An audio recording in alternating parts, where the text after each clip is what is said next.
আজি আমাৰ 11 দিনীয়া যিখিনি মাংগলিক অনুষ্ঠান আদ্য শ্ৰাদ্ধৰ কামখিনি আমি ঘৰতে নিয়মখিনি সকলো পালন কৰিলোঁ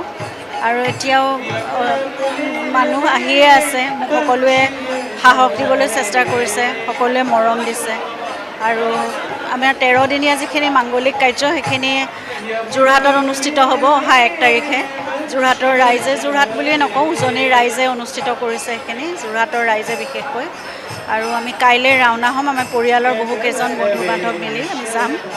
আৰু তাতে যোৰহাটৰ ৰাইজৰ সৈতে আমি 13 দিনীয়া যিটো মাংগলিক অনুষ্ঠান সেইখিনি আমি নিয়মখিনি পালন কৰিম সকলোৰে উপস্থিতি আৰু সহযোগিতা কামনা কৰিছোঁ আৰু জুবিনৰ প্ৰতি শ্ৰদ্ধাঞ্জলিও তাতে জনাব পাৰিব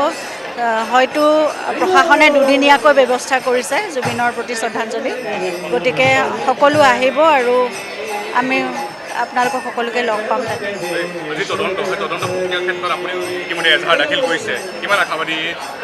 সম্পূৰ্ণ আস্থা আছে আমাৰ নিজৰ আইন ব্যৱস্থাৰ ওপৰত আমাৰ ন্যায় ব্যৱস্থাৰ ওপৰত গতিকে সেইখিনি যিখিনি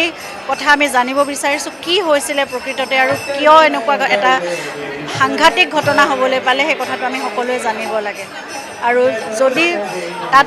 তদন্তত যি ওলায় সেই কথাখিনি আমি আস্থাৰে ল'ম আৰু দোষীয়ে শাস্তি পাব লাগে ইতিমধ্যে শ্যামকানু মহন্তক SIT-য়ে ছিংগাপুৰত এটক আমি খবৰ পাইছোঁ আৰু খুব কম দিনত তেখেত আহিব বুলি কৈছে গোটেই তদন্ত মুখ খুলিব বুলি কৈছে শ্যামকানু মহন্ত চিদানন্দ শৰ্মাই